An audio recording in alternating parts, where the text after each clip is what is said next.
Well, everyone, Shane Kanto, your Wasteland reviewer, and I'm here to review Guardians of the Galaxy Volume 3. And I got to see this a little bit early and very excited about this third and final film in the James Gunn Guardians of the Galaxy trilogy.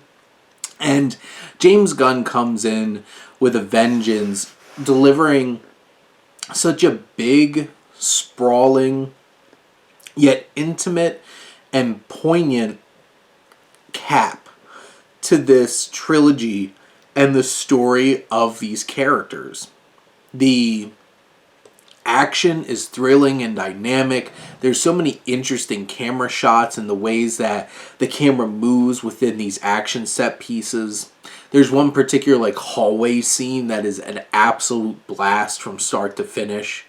There's the humor, which every joke feels so genuine with these characters because it fully embody these characters and they have this banter with each other. They have this connection and it all feels like it's part of their character and their being to be silly or snarky and all these different kinds of things. And the laughs in this particular film feel so genuine, just like the other Guardians films, because it feels so ingrained in the character work.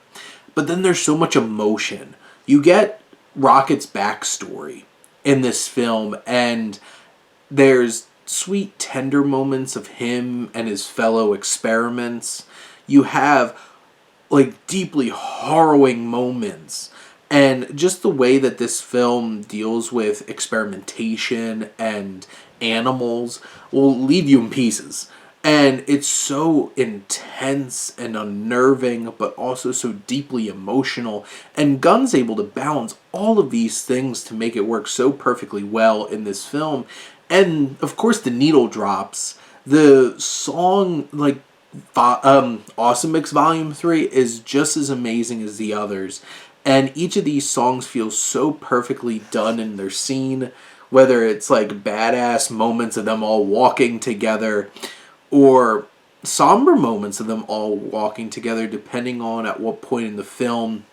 And you see this big, sprawling exploration of existence, and you have this villain, the High Evolutionary, who is played by Chukwudi Iwuji, who is so despicable and just tyrannical in the way that he has such a total disregard for life and thinks that he can just manipulate and use anything and everything at his disposal to be God. And some of his lines, his dialogue, really expresses those kinds of things in such a big way. And you have this film where you have introductions of characters like Adam Warlock, who I think his adaptation is going to make some people angry because he's not that Adam Warlock. He's a prematurely birthed Adam Warlock by the High Evolutionary, who's a little dumb. But Will Poulter is really committed to this performance, and it works, and he has his moments, but this really is about the Guardians. And Star-Lord's in a bad place. He's an alcoholic.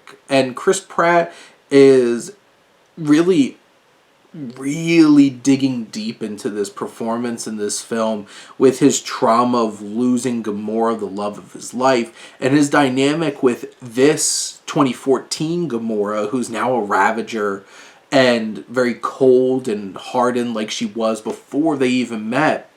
And their dynamic has such an interesting evolution throughout this film. And you have the likes of Drax and Mantis, who each get their moments and are such a great dynamic duo together. I really, Karen Gillan really gets to step up here. Nebula is such a big piece of this story, and she kills it. And there's so many layers to this character at this point. And Groot, the big boy now. And, Vin Diesel's having a lot of fun there. But Bradley Cooper, Rocket, really gets to shine in this film in so many ways, not only with his backstory, but what's going on with him. And there's so much emotion and there's so much stakes to this on like an intimate Guardians level. You have Maria Bakalova as Cosmo the space dog, who's so much fun. Just really enjoy that character a lot. And you just have so many great characters, so many great moments. The emotions and just the last 10 minutes of this movie hits on so many different emotions and levels and is incredibly satisfying end to this trilogy. And it'll make you cry, you're going to laugh, you're going to be thrilled from start to finish. There's just so much going on here and it all works so well. And just you take a step back and realize it's like Marvel's still got a lot in the tank, and I just wish that James Gunn could be there more going into the future, but I'm excited to see what he does with DC. But here, if people were concerned that Marvel was just done in the water at this point, which I know for some reason people would think that, even though we're still getting quality projects, this really gets you. And it really got me, and I loved every second of this film. But those are my thoughts on Guardians of the Galaxy Volume 3. Let me know what you think, and let's talk some movies. But thank you as always for tuning in and supporting your Wasteland Reviewer.